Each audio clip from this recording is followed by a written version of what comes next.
잠시 한번 기도하겠습니다.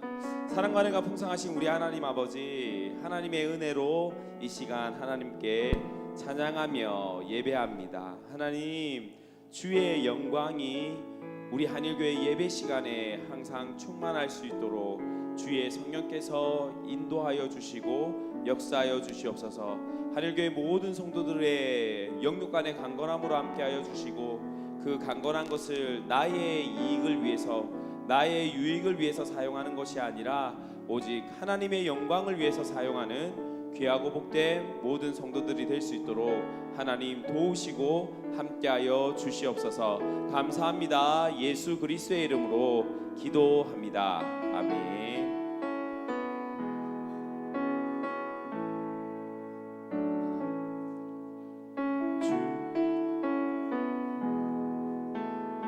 주여, 우린 연약합니다.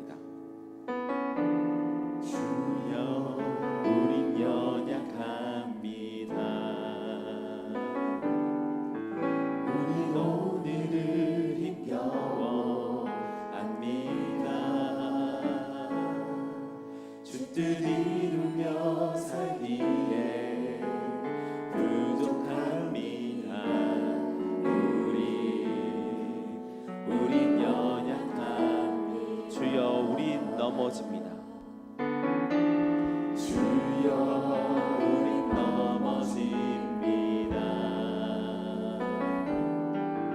오늘 하루 또 실수합니다.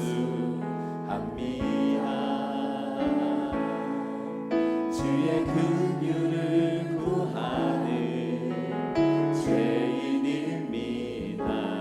우리 주만 바라봅니다. 너는 주님의 은혜 온 세상 위에 넘칩니다. 가릴 수 없는 주 영광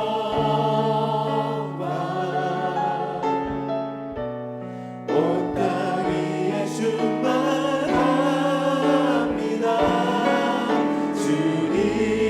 주님만을 기리오니 우리 그 길 따라갑니다.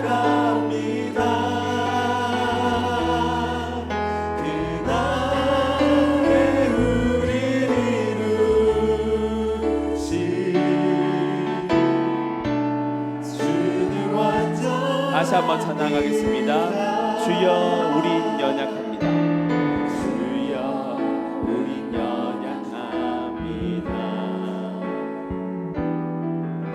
우린 오늘을 힘겨워 합니다. 주 뜻 이루며 살기에 부족합니다. 우린 연약합니다. 주여, 우린 넘어집니다. 주여, 우린 넘어집니다. 오늘 하루 또 실수합니다. 주의 긍휼을 구하는 죄인입니다. 우리 주만 바라보 한없는 주님의 은혜, 한없는 주님의 은혜 온 세상 위에 넘칩니다. 가릴 수 없는 주 영광 온 땅 위에 충만합니다. 주님만이 길이오니 우린 그 길 따라갑니다. 그날에 우릴 이루신 주는 완전 한없는 없는 주님의 은혜, 한없는 주님의 은혜, 온 세상 위에 넘칩니다. 가릴 수 없는 주 영광, 온 땅 위에 충만합니다. 주님만 이 길이 오니 우리 그 길 따라갑니다. 그날에 우릴 이루신 주는 완전합니다.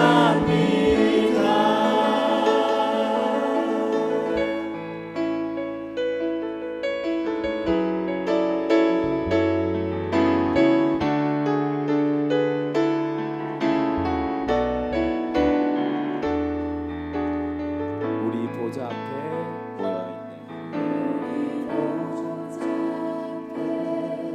모였네.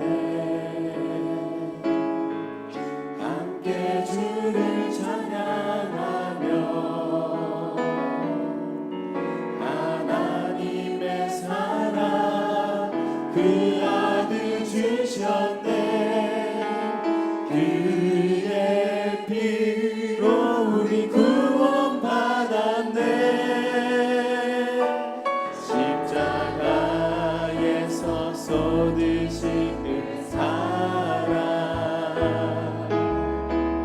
강같이 온 땅에 흘러 각 나라와 족속 백성 만원에서 구원받고 주 경배 드리네.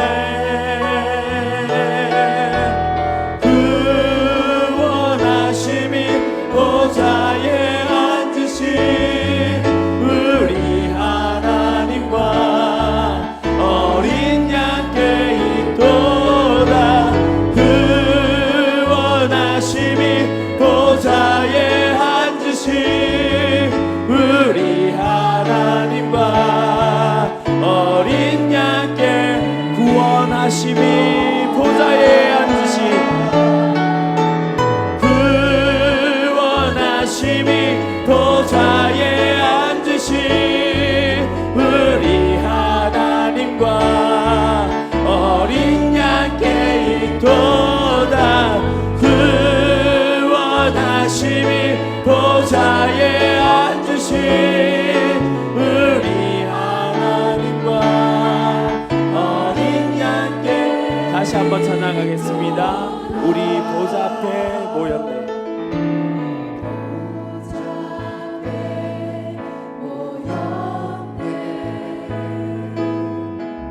함께 주를 찬양하며 하나님의 사랑 그 아들 주셨네. 그의 피로 우리 구원받았네. 십자가에서 쏟으신 그 사랑 강같이 온 땅에 흘러 각 나라와 족속 백성 방언에서 구원받고 주 경배 드리네. 구원하심이 보좌에 앉으신 우리 하나님과 어린 양께 있도다. 구원하심이 보좌에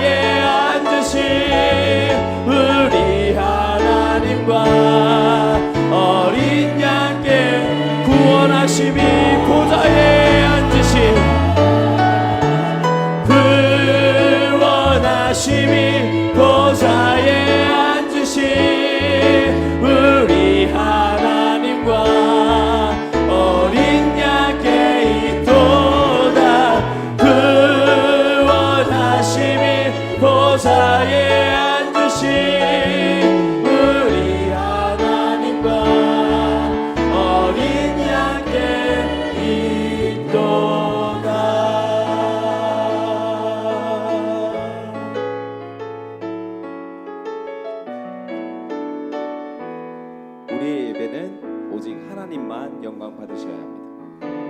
주님 큰 영광 받으소서.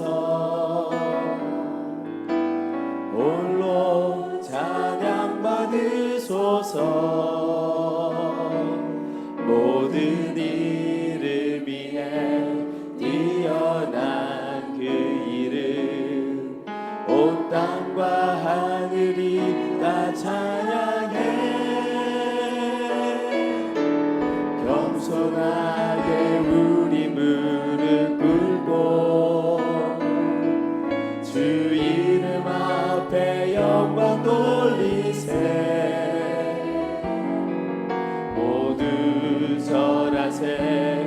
독생자 예수 주님께 찬양 드리리. 모든 영광과 존귀와 능력 받으소서. 받으소서. 영광과 존귀와 능력 받으소서. 받으소서. 그리스도 살아계신 하나님. 다시 한번 찬양하겠습니다. 주님 큰 영광 받으소서. 홀로 찬양 받으소서. 모든 이름 위에 뛰어난 그 이름 온 땅과 하늘이 다 찬양해. 겸손하게 우리 무릎 꿇고 주 이름 앞에 영광 돌리세. 모두 절하세. 독생자 예수 주님께 찬양. 우리 두 손 들고 찬양하겠습니다. 모든 영광과 존귀와 능력 받으소서. 받으소서. 영광과 존귀와 능력 받으소서. 받으소서. 그리스도 살아계신 모든 영광과 존귀와 능력 모두 자리에서 일어나시겠습니다. 존귀와 능력 받으소서. 받으소서. 영광과 존귀와 능력 받으소서. 받으소서. 그리스도 살아계신 하나님께 영광의 박수 올려드리겠습니다.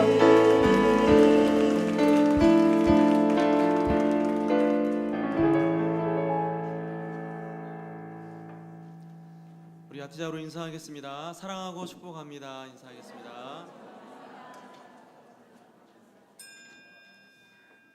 할렐루야. 그의 성소에서 하나님을 찬양하며 그의 권능의 궁창에서 그를 찬양할지어다. 아멘.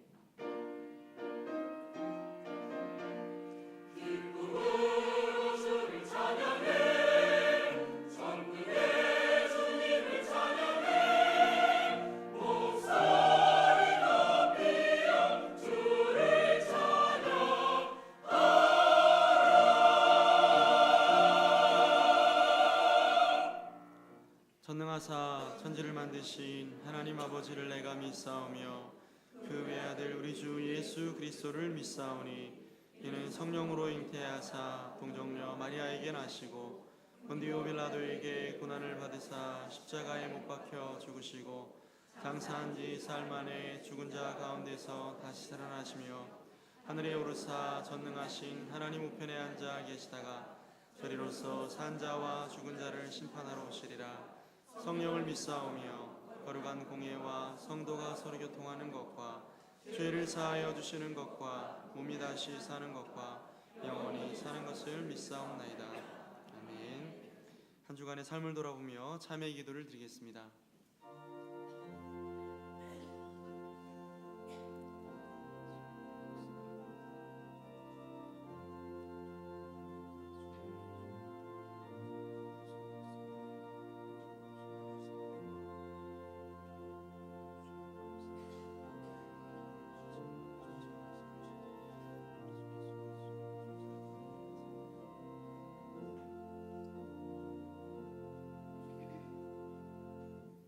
사제의 선언입니다. 만일 우리가 우리 죄를 자백하면 그는 미쁘시고 의로우사 우리 죄를 사하시며 우리를 모든 불의에서 깨끗하게 하실 것이요. 아멘.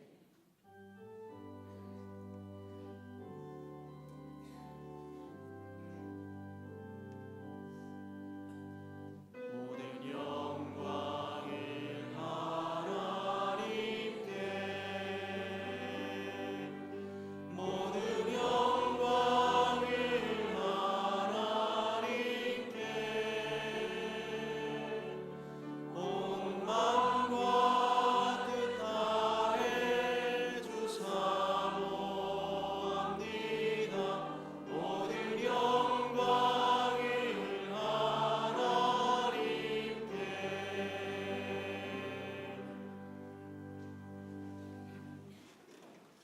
제1은 너는 나 외에는 다른 신들을 내게 두지 말라.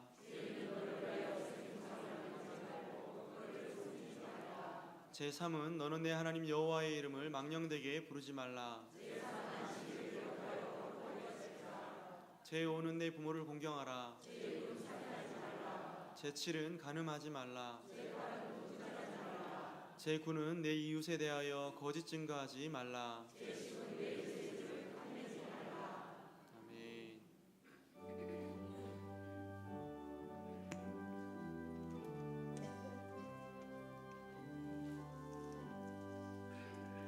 내 주의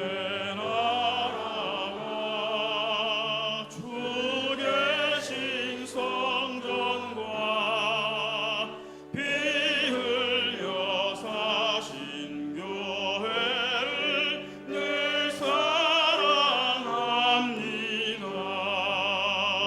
내 주의 교회는 천성과 같아서 눈동자같이 아끼사 늘 보아주시네. 이 교회 위하여 눈물과 기도로 내 생명 다하기까지 늘 봉사합니다. 성도의 교제와 교회의 피로와 구주와 맺은 언약을 늘 기뻐합니다. 하늘의 영광과 베푸시는 은혜가 진리와 함께 영원히 시원에 넘치네.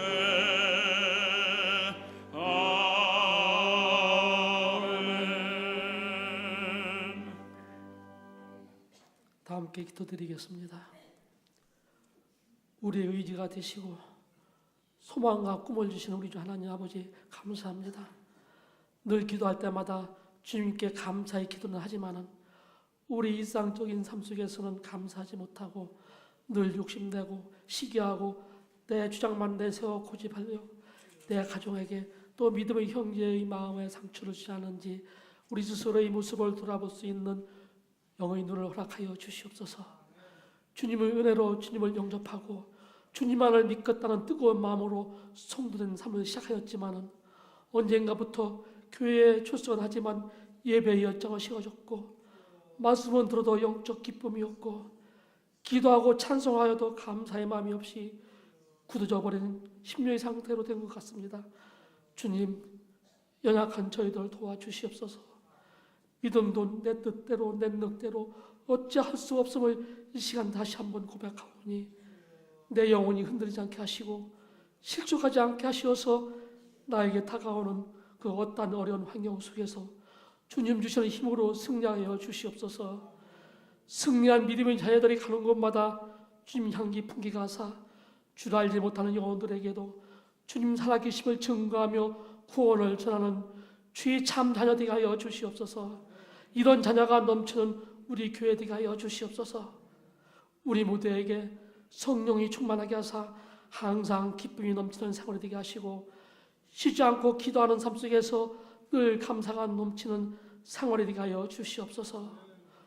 우리가 세상에서 살아가는 동안 가정생활에서 교회 생활에서 행여 형제의 허물과 연약함과 실수하는 내 모습들이 내 눈에 들어올지라도 이를 비난하지 않고 탓하지 않고 정죄하지 않는 가운데 사랑하는 마음으로 그 형제의 연약함을 위하여 주님이 내게 주시는 기도의 제목으로 생각하고 은혜로 받아 그 형제를 위하여 간절히 기도하는 우리 성도 다 되게 하여서 사랑이 넘쳐난 일교회 주님이 영광 돌리는 우리 교회 되게 하여 주시옵소서.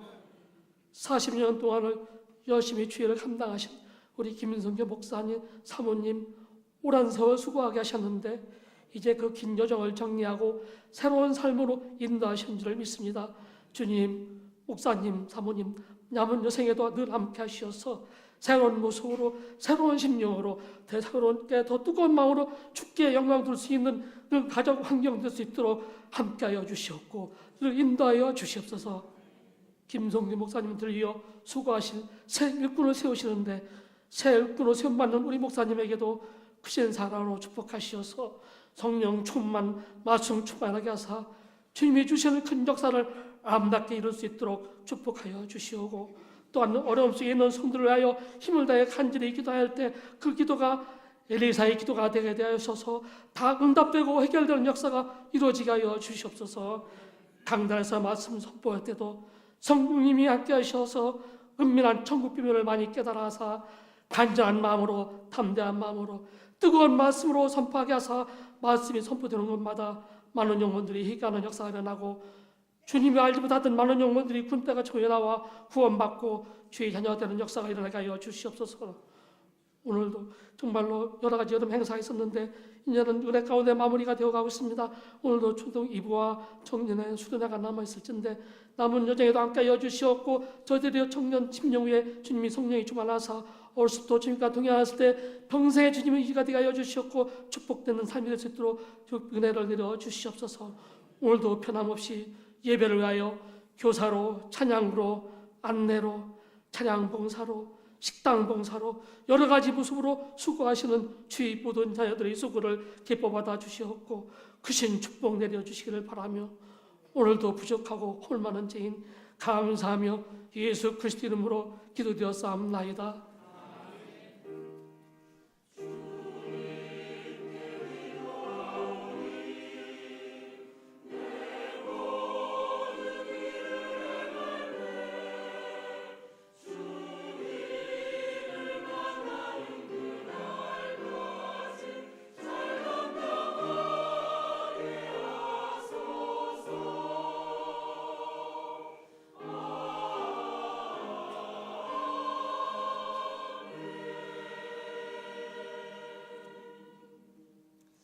함께 일어나서 하나님 말씀을 받겠습니다. 오늘 우리에게 주시는 하나님 말씀은 마태복음 16장 16절로 18절 말씀입니다. 하나님의 말씀을 제가 봉독하겠습니다. 시몬 베드로가 대답하여 이르되 주는 그리스도시요 살아계신 하나님의 아들이시니이다. 예수께서 대답하여 이르시되 바요나 시몬아 내가 복이 있도다. 이를 내게 알게 하신 이는 혈육이 아니요 하늘에 계신 내 아버지시니라. 또 내가 네게 이르노니 너는 베드로라. 내가 이 반석 위에 내 교회를 세우리니 음부의 권세가 이기지 못하리라. 아멘.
할렐루야. 여러분 한 주간도 여러분의 삶의 처소 가운데서 우리 하나님의 말씀대로 살려고 얼마나 애쓰며 사셨습니까? 하나님께서 여러분과 동행하시고 또 여러분들을 통해서 영광 받으신 줄로 믿습니다. 오늘 예배 시간을 통해서도 우리 하나님 더 깊이 있게 만나시고 또 하나님 주시는 위로로 새 힘을 얻는 시간 되시기를 축복합니다. 여러분 대부분 운전들 하시죠? 아마 대부분 운전들을 하실 것 같은데 운전하시는 분들 가운데 혹시 여러분 어떤 습관 가지고 있는 게 있으십니까? 저는 운전하기 전에 타이어의 공기압을 체크하는 습관이 있습니다. 이전에는 운전하기 전에 자동차 주변을 이렇게 바퀴에 공기가 잘 들어있는지 확인하곤 했었는데요. 요즘에는 자동차가 좋아졌더라고요. 운전석에 앉아서 버튼 하나 눌러보면 바퀴 4개에 공기가 얼마나 들어있는지를 알 수가 있습니다. 그래서 타이어 공기가 얼마나 있나를 거의 매번 운전할 때마다 좀 확인하는 편이고요. 또 가끔은 엔진 오일이 얼마가 있나 이것도 운전석에서 알 수가 있더라고요. 그렇게 확인하기도 하고 또 아주 가끔은 자동차 본닛을 열어서 브레이크 오일이나 또 냉각수가 얼마나 있나 그런 것들을 가끔 확인하곤 합니다. 이런 확인을 하는 것은 안전 운행을 하기 위해서 확인을 하는 거죠. 혹시 바람이 없거나 뭐 엔진 오일이 부족하거나 그러면 사고가 날 수가 있기 때문에 그렇습니다. 여기 계신 우리 권사님들 중에 지금 기억나시는 분들 있으실 텐데 한 몇 년 전 오래된 것 같습니다. 우리 교회에서 15인승 승합차가 있었는데 15인승 승합차를 타고 가다가 고속도로에서 뒷타이어 펑크가 펑 하고 타이어가 터진 적이 있어요. 15인승이었으니까 권사님 14분 정도 아마 타고 계셨겠죠. 펑 터졌는데 제가 말씀은 못 드렸습니다만 아마 권사님들 중에 무거운 분이 계셨던 것 같아요. 어쨌든 펑 터졌어요.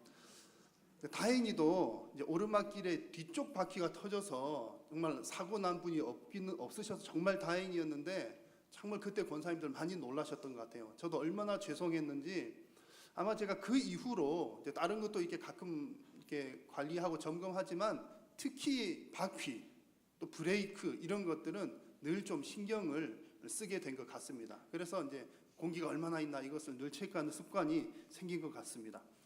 안전 운행을 하기 위해서 이렇게 늘 체크를 해야 되는 부분이 있는 것처럼 여러분 우리의 인생 길이 제대로 가고 있는가를 위해서도 또 확인하는 것들이 있습니다. 여러분 이런 질문들 간혹 하죠. 나는 누구인가? 인생이란 무엇인가? 여러분 이런 질문들이 어떻게 보면 뭐 철학자들이나 하는 소린가? 라고 생각을 하실지 모르겠지만 사실은 우리 모두가 다 우리 자신에게 주기적으로 해보아야 할 질문입니다. 왜냐하면 내 인생이 지금 과연 바른 길로 가고 있는지를 확인하는 하나의 확인 절차이기 때문에 그렇습니다. 특별히 우리 하나님을 믿는 자들은 하나님께서 분명히 나를 이 땅 가운데 보내신 목적이 있습니다. 나에게 인생을 허락하신 목적이 있기 때문에 우리 믿는 사람들은 그런 질문들을 더 자주 해야 되는 것 같아요. 과연 내가 하나님께서 주신 사명대로 잘 살아가고 있는가? 내 인생이 하나님 기뻐하시는 방향대로 잘 가고 있는가? 그런 것들을 주기적으로 점검할 필요가 있습니다. 여러분 우리 개인뿐만 아니라 교회 공동체도 마찬가지입니다. 여러분 오늘 설교 제목이 무엇인지 혹시 보셨습니까? 설교 제목이 교회란 무엇인가? 라고 하는 다소 딱딱한 설교의 제목입니다. 이제 저의 스타일은 이렇게 딱딱한 제목을 그대로 잘 사용하지 않는 편인데 오늘은 있는 그대로 원색적으로 그대로 사용을 했습니다. 왜냐하면 그 의미를 좀 더 정확하게 분명하게 드러내야 되겠다는 생각이 들었기 때문입니다.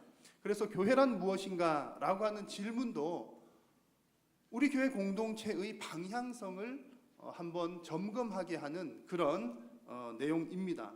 우리가 습관처럼 교회에 모이고 또 예배하고 교제하지만 과연 우리 교회 공동체가 하나님께서 원하시는 방향대로 잘 가고 있는가를 우리가 체크하는 것. 그러니까 바르고 건강한 모습대로 잘 진행되고 있는가는 자주자주 체크를 해보아야 한다는 얘기입니다. 여러분 신앙생활 하시면서 제일 두려운 게 무엇입니까? 여러분 신앙생활 하실 때 두려운 게 없잖아요. 없으시죠? 누가 나를 위협해도 두렵지 않습니다. 하나님 지켜주시니까요. 여러분 누가 사실 칼 들고 와도 두렵지가 않아요. 아직 못 만나봐서 잘 모르겠지만 하나님 지켜주시니까. 그래서 우리 신앙생활 하시는 분들은 살면서 큰 두려움이 없는 것 같아요. 그런데 정말 두려운 게 한 가지가 있습니다. 뭐냐면 하나님의 평가입니다. 여러분 우리 믿는 사람들은 하나님의 평가를 두려워해야 합니다. 나는 내가 생각할 때 참 신앙생활을 잘하고 있어, 또 잘했어 라고 생각을 하는데 막상 하나님의 심판대 앞에 섰을 때 하나님께서 책망하시면 어떨까? 나는 열심히 한다고 달려왔지만 하나님이 책망하시면 어쩔까? 여러분 그것은 우리가 늘 두려워해야 할 문제이고 또한 우리의 두려움이기도 합니다. 설마 나에게 그런 일이 있을까? 내가 이렇게 열심히 하는데 무슨 책망을 받으려고? 여러분 혹시 그런 생각 가지고 계십니까? 주님께서는 분명하게 우리에게 말씀하십니다. 마태복음 7장 22절에 그날에 많은 사람이 나더러 이르되 주여 주여 우리가 주의 이름으로 선지자 노릇하며 주의 이름으로 귀신도 쫓아내고 주의 이름으로 많은 권능을 행하지 아니하였습니까? 라고 말하겠지만 그때에 내가 그들에게 밝히 말하되 내가 너희를 도무지 알지 못하니 불법을 행하는 자들아 내게서 떠나가라 하리라. 예수님께서 하신 말씀입니다. 여러분 우리가 목사로 장로로, 집사로, 권사로 교회를 섬기고 하나님의 이름으로 능력을 행하고 선한 일을 많이 하였다 하더라도 우리는 책망받을 수도 있다는 말씀입니다. 여러분, 거꾸로 말하면 내가 어떤 직분을 가지고 있다고 해서 또 혹은 내가 어떤 봉사의 일을 많이 한다고 해서 그것이 결코 우리의 안전지대가 될 수는 없다는 얘기입니다. 그래서 우리에게 필요한 것이 무엇이라고요? 점검하는 일이 필요합니다. 안전을 위해서 타이어 점검하는 것처럼 우리의 신앙생활, 내가 지금 과연 하나님의 뜻대로 바르게 가고 있는가? 나 스스로를 점검해야 하고 우리 교회 공동체를 향해서 점검을 해보아야 하는 것입니다. 여러분, 오늘 이 말씀을 통해서 특별히 여러분들이 교회에 오시는 이유를 한번 깊이 생각하는 시간이 되시기를 바랍니다. 만약에 하나님께서 기대하시는 바와 다른 목적으로 여러분들이 교회를 출석하고 있다면 나중에 하나님의 심판대 앞에 섰을 때 하나님, 저는 교회 열심히 다녔는데요 라고 말하는 것이 우리 주님 앞에서는 무의미한 말이 될 수도 있기 때문입니다. 여러분, 오늘 그 설교 시간이 짧잖아요. 설교 시간이 짧습니다. 짧은 시간에 교회란 무엇인가, 이 내용은 너무나 많아요. 다 말씀을 드릴 수가 없기 때문에 제가 압축적으로 함축적으로 말씀을 전달을 할 수밖에 없습니다. 그러다 보면 여러분 여러 가지 오해가 생길 수도 있어요. 그러니까 여러분 오늘 귀를 쫑긋 세우시고 저게 무슨 말일까를 곰곰이 곱씹으면서 여러분 오늘 말씀을 들으시기를 바랍니다. 오늘 설교하는 내용은 좀 교과서 내용 같아요. 나중에 보시면 알겠지만 오늘 제가 일부러 그림 한 장도 그림도 하나 또 준비를 안 했어요. 왜냐하면 우리의 온 정신과 집중을 하나님 말씀에 좀 이렇게 집중해서 듣기 위해서 그렇게 했습니다. 여러분, 오늘 성경이 말하는 바 교회에 대한 그 주시는 말씀을 여러분의 심령 가운데 깊이 새기시는 시간 되시기를 축복합니다. 여러분, 교회라고 하는 것이 구약 시대에 생겼을까요? 신약 시대에 생겼을까요? 교회는 신약 시대에 생긴 겁니까? 구약 시대에 생긴 겁니까? 라는 이 질문에 대해서 우리 교회라고 하는 말의 단순한 뜻만 알아도 답을 찾기가 쉽습니다. 여러분 너무나 잘 아시는 것처럼 교회는 조직이나 건물이 아니죠. 교회는 조직이나 건물이 아닙니다. 우리 한일교회 그러면 여기 이 건물은 정확한 표현은 예배당이라고 하는 표현이 정확합니다. 교회는 조직이나 건물이 아니라 교회는 하나님을 믿는 사람들의 모임입니다. 자, 그런 면에서 보자면 교회라고 하는 그 말은 신약 시대에 처음 시작이 되었습니다만 그 의미를 살펴보면 하나님을 믿는 사람들의 무리는 구약 시대 때부터 있어 왔다는 것을 쉽게 알 수가 있습니다. 교회라는 말에 해당되는 구약에 나오는 히브리 말이 카할이라고 하는 말과 에다라고 하는 말이 이 두 가지가 신약 시대의 교회라고 하는 말과 같은 의미입니다. 구약 성경에서는 회중이라고 하는 말로 이렇게 기록이 되어 있습니다. 그래서 여러분 구약식 성경을 읽으시다가 회중이라고 하는 말이 나오면 이게 구약 시대의 교회와 같은 거였구나, 교회구나 이렇게 생각하시면 됩니다. 자, 카할이라고 하는 말의 뜻은 부르다라고 하는 의미가 있고요. 에다라고 하는 히브리 말은 모은다, 선택한다라고 하는 의미가 있습니다. 이 단어의 뜻에서 알 수 있듯이 구약 성경에서 말하는 회중, 교회라고 하는 의미는 하나님께서 부르셔서 선택하시고 부르시고 모으신 것이 교회라는 얘기입니다. 여러분 왜 하나님께서 선택하고 부르셨을까요? 시내산에서 하나님께서 십계명을 주실 때를 한번 생각해 보시면 이해가 쉽습니다. 여러분 사람들이 먼저 모였나요? 하나님이 부르셨나요? 하나님이 부르셨어요. 그리고 율법을 주셨습니다.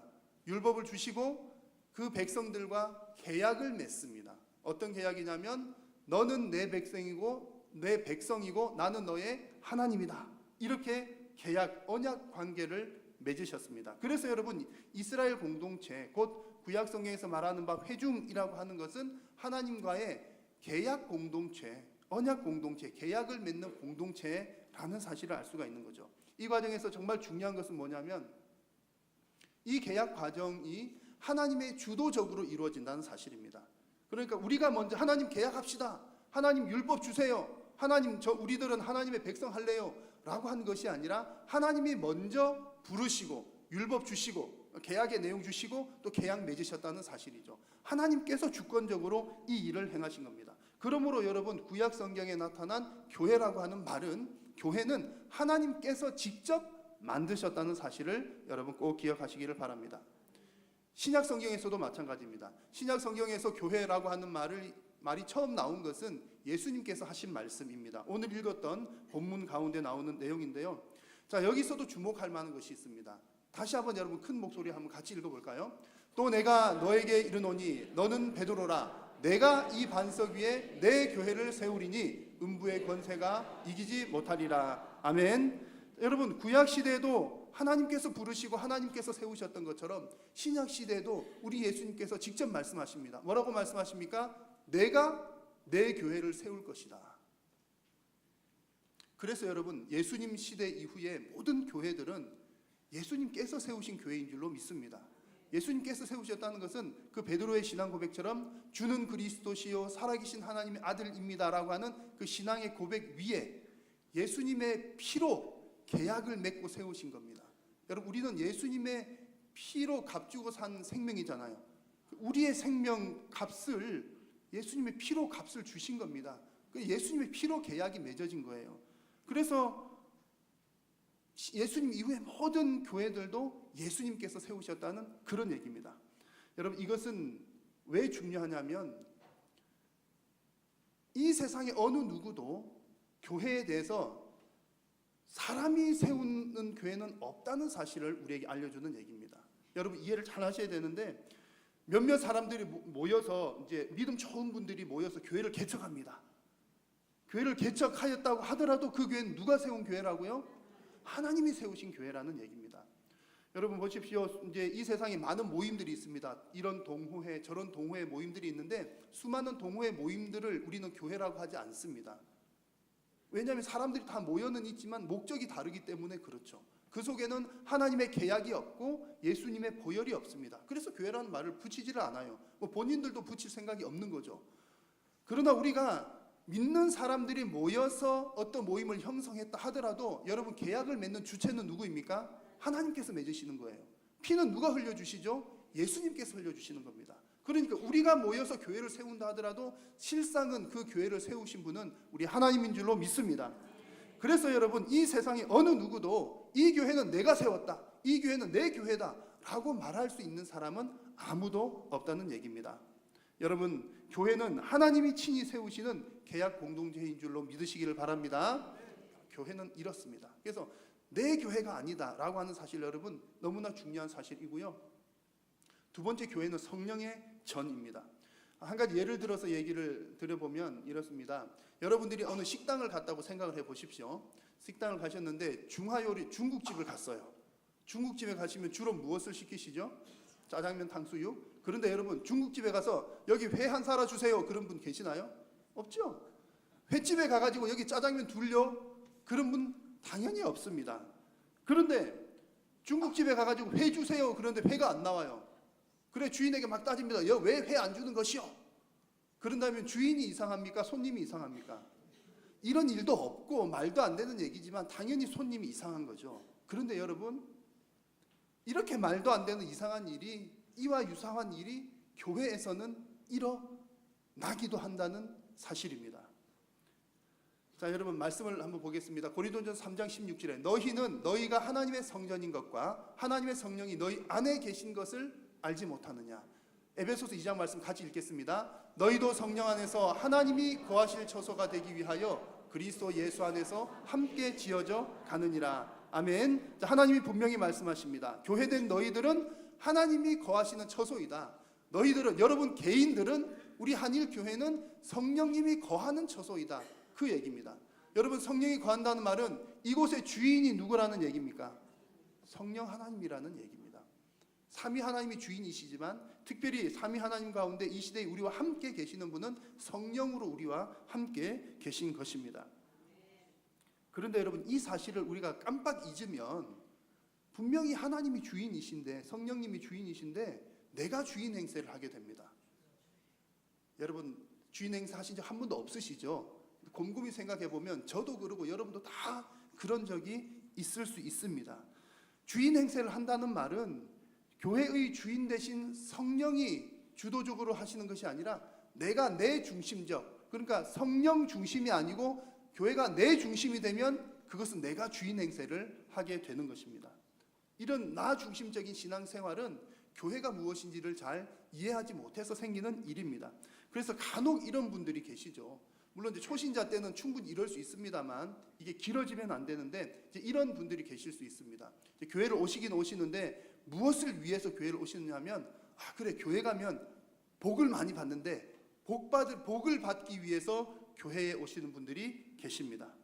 또 어떤 분들은 내 마음이 너무 무거워요. 마음이 괴로워요. 그래서 마음의 수양, 마음이 좀 편안해지기 위해서 교회를 오시는 분들도 계십니다. 또 어떤 분들은 정말 좋은 마음으로 봉사활동을 하기 위해서 교회를 오시는 분들도 계십니다.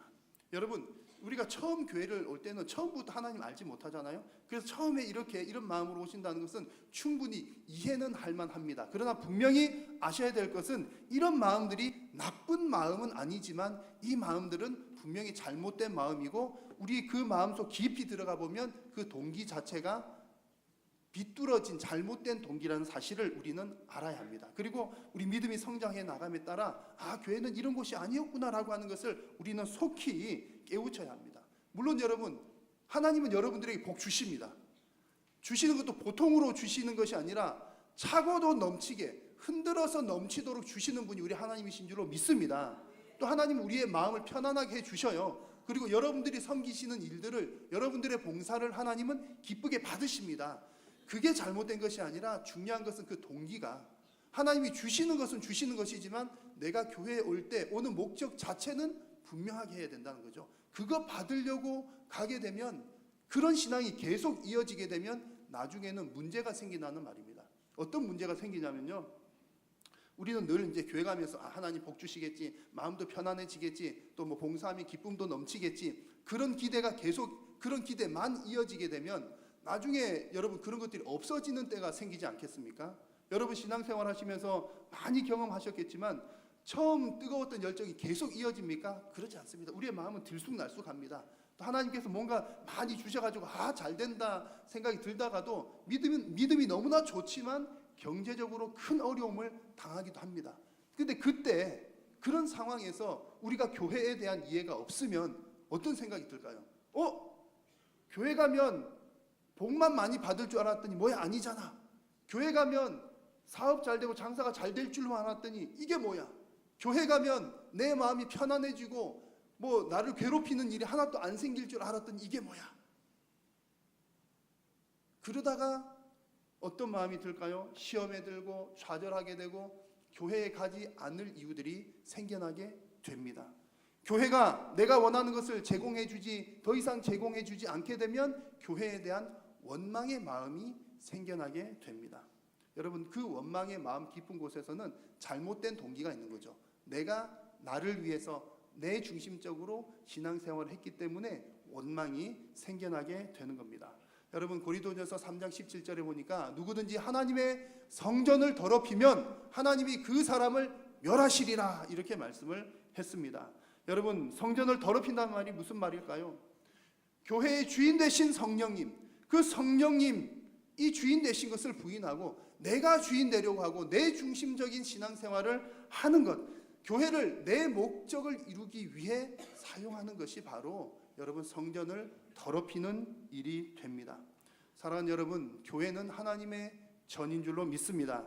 교회는 성령님께서 주도하시는 곳인 줄로 믿습니다. 그래서 교회된 여러분 개개인들이, 그리고 또 우리 한일교회 공동체가 오직 하나님께서 주인 되시고 성령님께서 주도하시는 교회가 되기를 우리 주의 이름으로 축원합니다.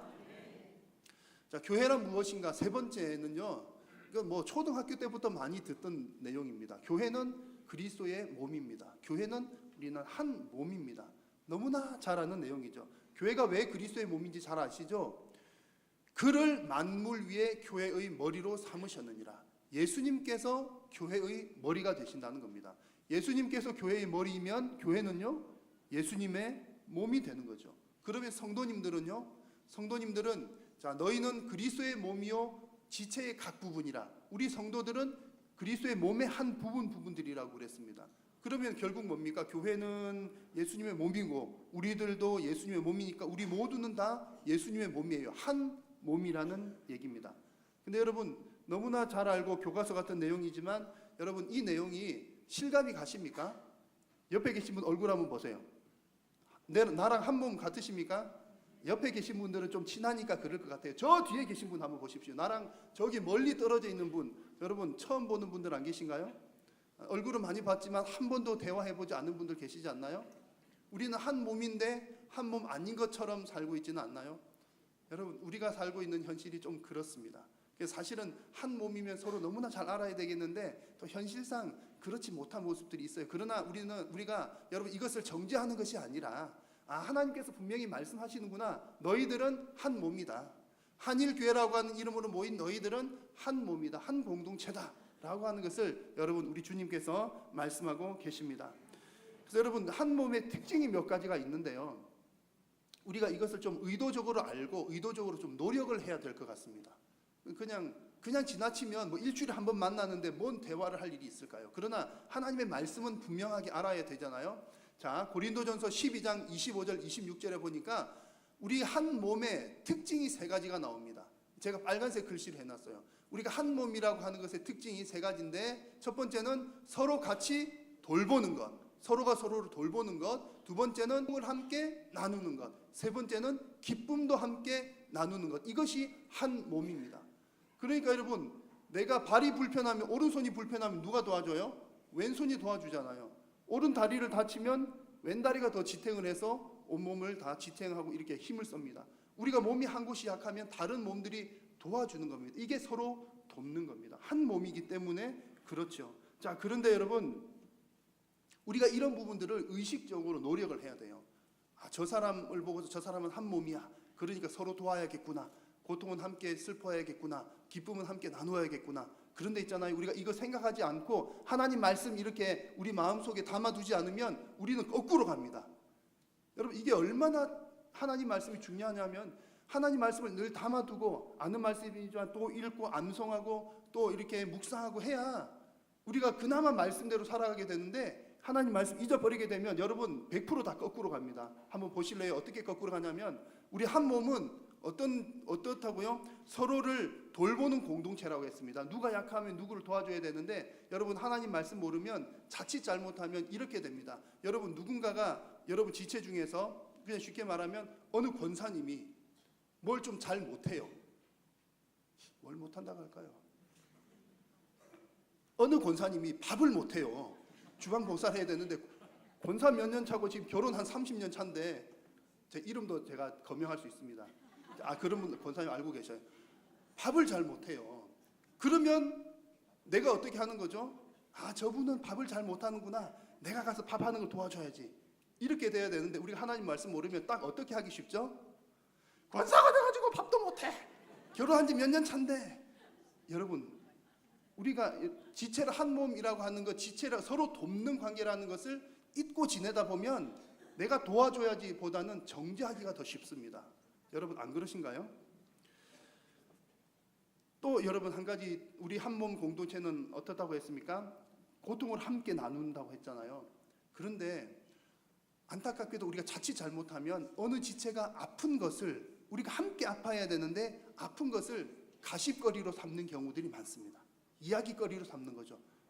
누구 권사가 어디가 아프대. 아프다는 것은 몸이 아플 수도 있고 마음이 아플 수도 있어요. 그러면 그 고통을 함께 느끼고 함께 기도를 해줘야 되는데 누가 아무개는 뭐 어쩌고저쩌고 아프고 어쩌대. 그러면 여러분 그 사람은 그렇지 않아도 몸이 아프고 마음이 아파서 괴로운데 누가 저 아프다고 뭐라고 얘기를 하면 얼마나 더 큰 상처를 받을까요? 우리 한 몸 공동체는 이런 일이 있어서는 안 되는데 우리가 말씀을 늘 기억하지 않고 있으면 우리 입은 그 길로 가게 되는 겁니다. 또 한 몸 공동체는 함께 기뻐한다고 했잖아요. 여러분 옆에 계신 권사님이 이번에 이제 어떻게 집을 샀는데 아주 좋은 몫에 잘 샀어요. 장가를 갔는데 아주 아들 장가를 잘 갔어요. 결혼을 했는데 정말 좋은 집에 결혼을 하게 됐어요. 함께 기쁩니까? 배가 아프십니까? 여러분 다 표정 보니까 다 함께 기뻐하시는 것 확신이 듭니다. 근데 여러분 있잖아요. 우리가 정말 솔직하게 말할 때는 우리가 가만히 놔두면 우리 마음은 배가 아파져요. 그래서 주님께서 말씀을 하시는 겁니다. 너희들은 한 몸이다. 기쁜 일이 있으면 함께 기뻐해야 한다. 근데 가만 놔두면 우리는 배가 아파져요. 기쁘기는커녕 앞에서는 하하하 3번 웃어주지만 돌아서서 배가 아파요. 여러분, 한 몸 공동체가 이런 일은 절대로 우리는 하지 않아야 할 줄로 믿습니다. 여러분, 교회는 그리스도의 몸이고 나는 그리스도의 몸의 일부분이라는 믿음이 있다면 우리는 절대로 교회를 해롭게 하는 일이 없어야 할 줄로 믿습니다. 또 여러분, 우리가 한 몸이라고 하는 사실을 분명히 알게 되면 교회를 함부로 옮기지 않습니다. 물론 여러분, 이제 조심스럽게 말씀을 드리는 겁니다.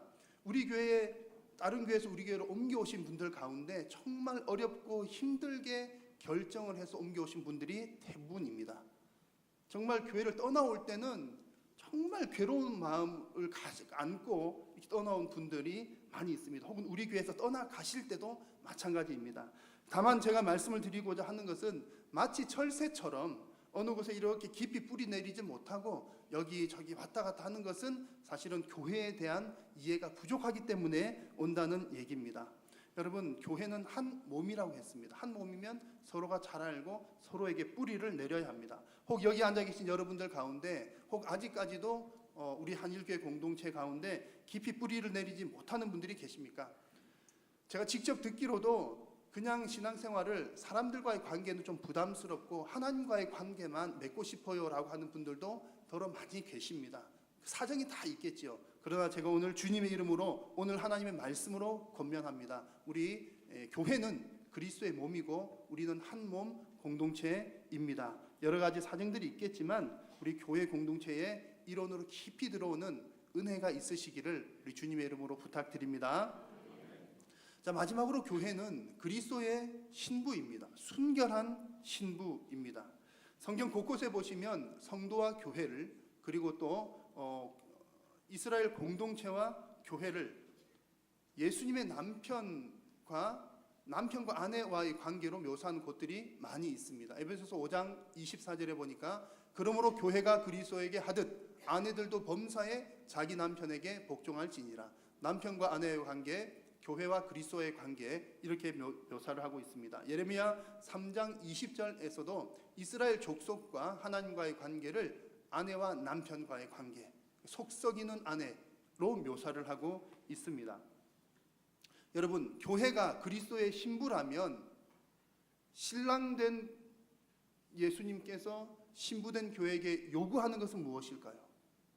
남편된 여러분들 아내에게 요구하는 것이 무엇입니까? 아내된 여러분들 남편에게 요구하는 것이 무엇입니까? 돈 많이 벌어오시오, 이거 아니죠? 대답도 안 하시네요. 맞나 보네. 여러분, 남편과 아내와의 관계에서 가장 중요한 것은 사랑의 관계인 줄로 믿습니다. 여러분, 다른 것은 다 부차적인 거잖아요. 남편은 오직 아내만 사랑해야 됩니다. 아내는 오직 남편만 사랑해야 되는 것이죠. 이것이 여러분 결혼 관계의 아주 기본입니다. 마찬가지로 여러분, 교회와 그리스도와의 관계에 있어서도 교회는 오직 그리스도만, 신랑된 그리스도만 바라보고 사랑해야 하는 줄로 믿습니다. 제가 남편이고 제 아내가 있는데 제가 아내 말고 다른 여자를 사랑해요. 이것을 뭐라고 표현하죠? 간음이라고 표현하죠. 간음. 교회도 마찬가지입니다. 신부된 교회가, 또 신부된 여러분 개개인들이 예수님 말고 다른 거 바라보는 것을 분명히 성경은 영적인 간음이라고 말씀하고 있습니다. 그러므로 교회 공동체는 오직 신랑 되신 예수님만 바라보는 순결한 공동체인 줄로 믿습니다. 여러분 모두가 순결한 주님의 신부가 다 되시기를 축복합니다. 계시록 말씀에 보면 새 노래를 부르는 14만 4천 명에 관한 이야기가 나옵니다. 구원받은 백성들 14만 4천 명이 새 노래를 부르는데 그 14만 4천 명이 어떤 사람들이냐? 이 사람들은 여자와 더불어 더럽히지 아니하고 순결한 자라, 이렇게 말씀을 했습니다. 자, 여러분, 구원의 새 노래를 부를 14만 4천 명은 여자와 더불어 더럽히지 않는 자라고 했습니다. 그러면 남자들만 14만 4천 명에 포함되나요? 좀 이상하죠. 여자들은 구원 못 받는 것 아니잖아요. 그래서 여기 말하는 여자와 더불어 더럽히지 아니한다는 것은 인간들 사이에 있는 그런 간음 행위를 빗대어서 이야기를 하는 겁니다. 오직 신랑 되신 예수님만 바라보지 않고 다른 것을 바라보는 사람들이 바로 여자와 더불어 간음하는 것이다. 영적인 간음을 하는 것이다. 그런 사람들은 14만 4천에 들지 못한다. 이런 말씀을 하고 있는 것입니다. 여러분, 오직 신랑 되신 예수님만 바라보는 것이 영적인 순결인 줄로 믿습니다. 그런 자들이 14만 4천에 속하고 구원의 노래를 부르게 될 것입니다.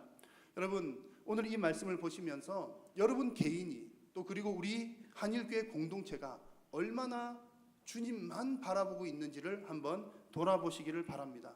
마치 운전하기 전에 타이어가 안전한지를 살펴보는 것처럼 내가 지금 신앙생활을 하고 있는 가운데 내가 과연 주님의 순결한 신부로 살아가고 있는가? 하나님께서 우리를 바라보실 때 너희들은 정말 순결한 나의 신부이다, 이렇게 인정해 주실 수가 있는가? 여러분 한번 돌아보시기를 바랍니다. 우리 교회가 그리스도의 순결한 신부가 되는 것은 세속화로부터 우리를 지켜내는 것이 그리스도의 순결한 신부로 남는 일입니다. 여러분, 세속화라고 하는 것은 그냥 세상 사람들이 가는 길대로 가는 거예요. 여러분, 우리 사람은 가만히 놔두면 성경하고 반대 방향으로 갑니다. 나도 모르게 그렇게 따라가요. 그래서 세속화가 된다는 것은 나도 모르게 그냥 가는 겁니다. 옆집에 개똥이 엄마 이렇게 하지, 또 옆집에 있는 말자네도 그러지, 뒷집에 있는 누구네도 그러지, 주변에 다들 그러니까 나도 그렇게 해야 하나 하고 나도 모르게 따라갑니다. 그러나 여러분, 그 길이 생명의 길입니까? 멸망의 길입니까? 멸망의 길인 경우들이 허다합니다. 여러분, 구원으로 이르는 길은 좁고도 협착하다고 했습니다. 멸망으로 가는 길은 넓어서 그 길로 가는 길 사람들이 많다고 했습니다. 그래서 여러분, 우리는 이 세속화에 물들지 않도록 여러분 정말 신경 써서 우리 스스로를 돌아보아야 합니다. 최근에 어느 성도님으로부터 이런 얘기를 들었습니다. 강남의 대치동을 갔대요. 대치동. 강남 대치동에 가서 무슨 일로 이제 커피숍에 앉아서 이렇게 혼자 앉아 있는데 주변에 이제 어머니들이 이게 335 모여서 차를 마시면서 얘기를 나누는 것을 뭐 그냥 이게 소리가 들리니까 들었다고 합니다. 대치동의 엄마들이 주로 어떤 얘기를 했을까요? 이제 거기가 아마 학원이 많은 동네인가 봐요. 그래가지고 엄마들이 처음에는 애들 학원 얘기 한참을, 학원 얘기, 아이들 얘기를 한참을 하더니 그 다음에는 부동산 얘기 한참, 부동산 어디 집값 몇 천만 원이고 뭐 어디 사놓으면 지금 얼마 벌어, 너 한번 해봐, 뭐 그런 얘기 한참. 그러다가 또 자녀 얘기, 부동산 얘기 쭉 이제 그런 얘기를 하더랍니다. 그게 나쁘다는 거 아니고요. 여러분, 그런 얘기 할 수 있잖아요. 여러분, 우리 자식 소중하고 우리 경제 활동하니까 부동산 얘기 할 수가 있습니다. 근데 이제 그분이 이제 받는 느낌은 뭐였냐면, 이 사람들에게는 인생에 있어서 관심사가 자식과 돈밖에 없구나, 그런 느낌이 받을 정도로 그런 얘기가 너무 주가 되더라는 그런 얘기를 들었습니다. 여러분, 자식이 소중하니까 자식 학원 얘기하는 건 나쁜 건 아니죠. 또 뭐 우리가 부동산 얘기하는 그게 나쁜 것은 아닙니다. 그러나 여러분, 중요한 것은 여러분의 인생에 있어서 가장 소중한 최고의 가치가 무엇인가? 여러분들이 하는 말들 중에 어떤 말을 가장 많이 하는가를 보십시오. 내가 가장 많이 하는 말이 나의 가치를 담고 있습니다. 여러분, 우리의 최고의 가치는 오직 예수 그리스도인 줄로 믿습니다. 우리가 부동산 얘기도 할 수 있고 자식 얘기할 수 있죠. 그러나 여러분, 그 얘기로만 우리의 인생이 채워진다면 우리는 예수님 외에 다른 것을 바라보는 영적 간음하는 사람이 아닐까? 우리는 우리 스스로를 돌아보아야 합니다. 여러분의 최고의 가치가 오직 예수님이 되시기를 축원합니다. 여러분, 요즘 젊은 사람들 사이에 커플 여행이라고 하는 것이 있는데 여러분 혹시 아십니까? 청년들 두고 계신 부모님들은 긴장하고 들으시기를 바랍니다. 저도 아주 자세한 내용은 잘 모르겠는데요. 커플 여행이라고 하는 것이 아주 그냥 보편적으로 이렇게 이루어지고 있는 것 같습니다. 제가 어느 코미디 프로를 보는데 한참 동안 이해를 잘 못했어요. 나중에 알고 보니까 이제 남자 여자가 이렇게 커플이 맺어지면 당연히 1박 2일로 여행 가고 그런 건 당연한 거라는 것이 전제가 된 상태에서 얘기를 했던 겁니다. 제가 이제 그걸 몰랐던 거죠. 커플 여행이라고 하는 것은 우리가 결혼하면 신혼여행 가는 것처럼 커플이 맺어지면 다 그런 건 아니겠죠. 커플 여행을 가는데 문제는 뭐냐면 그런 것들이 아무런 여과 없이 당연한 것으로 공개되어지고 너 갔다 왔어, 나도 갔다 왔지, 당연히 가야지. 그런 분위기들이 점점 확산되고 있다는 얘기입니다.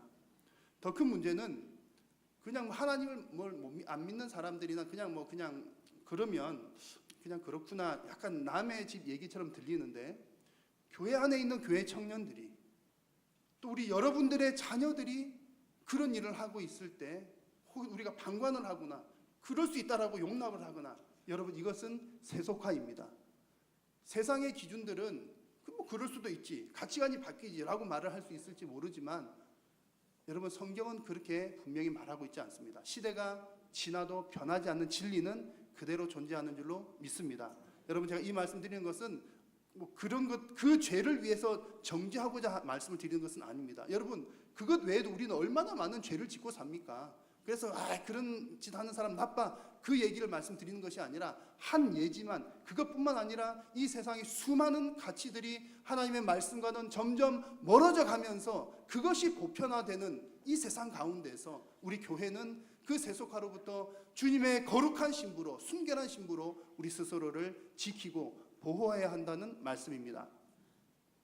여러분 모두가 다 우리 주님의 순결한 신부인 줄로 믿으시고 여러분 자신과 또 우리 교회 공동체를 거룩한 주님의 신부로 보존하기 위해서 더욱더 기도하며 힘쓰시는 저와 여러분 다 되시기를 축복합니다. 여러분 오늘 선포한 말씀은 너무 딱딱하고 너무나 당연한 얘기였죠. 여러분 교회가 무엇인가? 교회는 당연히 하나님이 만드신 공동체이고, 교회는 당연히 성령님이 주인 되시는 공동체이고, 교회는 당연히 예수님의 몸이며 우리에는 한 몸이다. 그리고 우리는 주님의 거룩하고 순결한 신부이다. 여러분 너무나 당연한 얘기지만 여러분 우리가 스스로를 한번 점검해 보기 위해서, 그리고 여러분 오늘뿐만 아니라 계속해서 여러분 주기적으로 하나님 앞에 여러분을 세워 말씀 앞에 여러분들을 비추어 보십시오. 과연 내가 주님의 거룩한 신부로, 주님의 합당한 교회로 모습을 지켜나가고 있는가? 여러분 교회는 하나님의 뜻대로 가는 곳인 줄로 믿습니다. 교회는 민주주의가 아니고요, 교회는 성도들의 뜻대로 되는 것도 아니고, 교회는 세상이 요구하는 대로 따라가는 것도 아닙니다. 교회는 오직 하나님의 말씀대로 하나님이 주인 되는 곳인 줄로 믿습니다. 그래서 오직 하나님이 기뻐하시는 방향대로만 나아가는 여러분의 삶과 우리 교회가 되기를 주의 이름으로 축원합니다. 기도하겠습니다. 하나님, 오늘 우리에게 하나님의 말씀을 통하여 교회란 무엇인지에 대한 내용을 주심을 감사합니다. 사랑하는 우리 성도님들, 우리 각자가 주님의 순결한 신부가 되게 하시고, 또 우리 한일교회 공동체가 오직 하나님 주인 되시는 거룩한 주님의 신부들이 되게 하여 주옵소서. 연약하고 부족한 저희들에게 주님 힘 더하여 주시고, 오직 하나님의 도우심을 따라 믿음으로 승리하는 우리 모두의 삶이 되게 하여 주옵소서. 예수님의 이름으로 기도드립니다.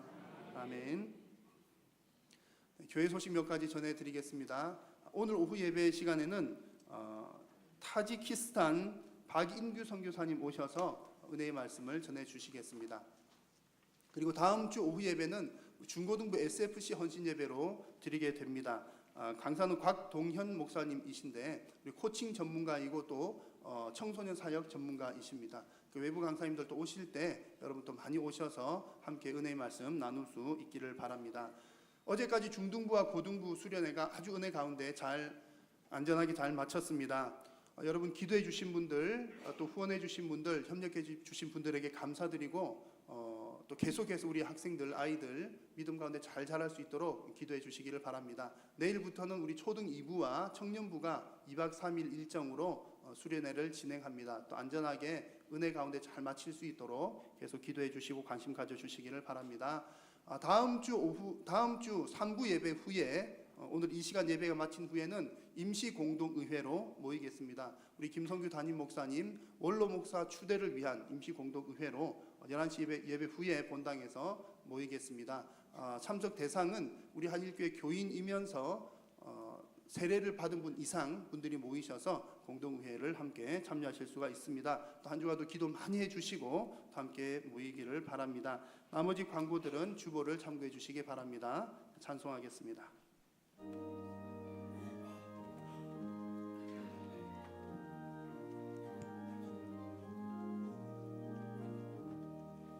시온 성과 같은 교회 그의 영광 한없다.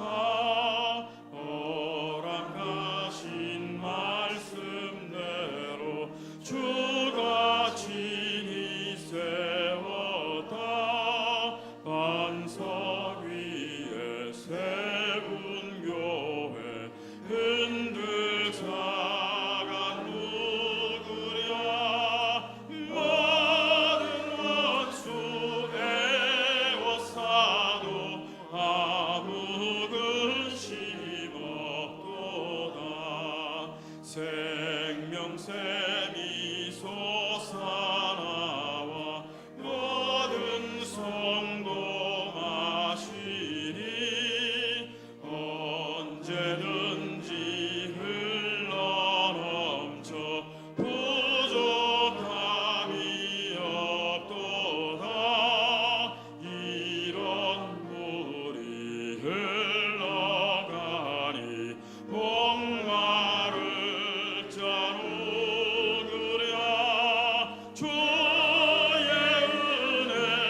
우리 축하할 일을 우리 배서원이 아버지 어머니가 서원이를 안고 앞으로 나오시기를 바랍니다.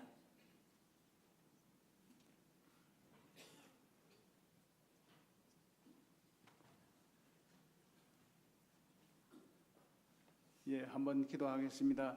참으로 좋으신 우리 하나님 아버지 은혜를 감사합니다.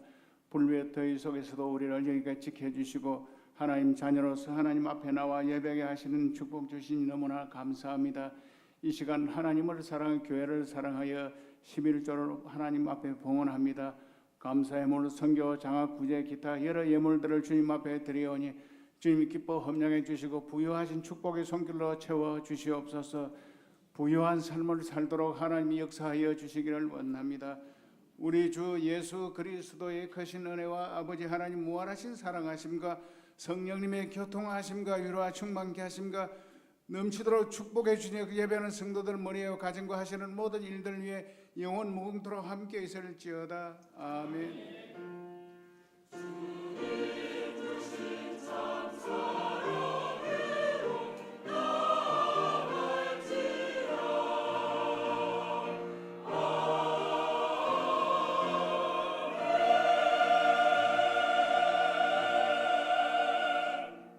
예, 순서 한 가지 더 추가를 하겠습니다. 우리 배용희 성도님, 안경희 성도님 사이에 우리 배서원 공조 선물을 주셨습니다. 한번 기도를 하겠습니다. 참으로 좋으신 복되신 하나님 아버지 감사합니다. 우리 서원이를 주신 하나님께 감사를 영광 돌립니다. 서원이가 축복 가운데 해주시고 믿음으로 자라고 성령으로 자라서 에스더와 같은 빛나는 인물을 되게 하여 주옵소서. 부모님께도 축복을 잘 키워갈 수 있도록 환경을 주시기를 원합니다. 기도로 키우고 말씀으로 키우고 성령으로 키울 수 있는 우리 부모님들이 되게 하여 주옵소서. 가정에 무한 할인 복을 주시옵소서. 예수님의 이름으로 축복 기도하옵나이다. 아멘. 예, 교회에서 금 1봉을 우리 서원이 아버지 어머님께 드리겠습니다. 우리 크게 축하 박수 한번 쳐주시기 바랍니다.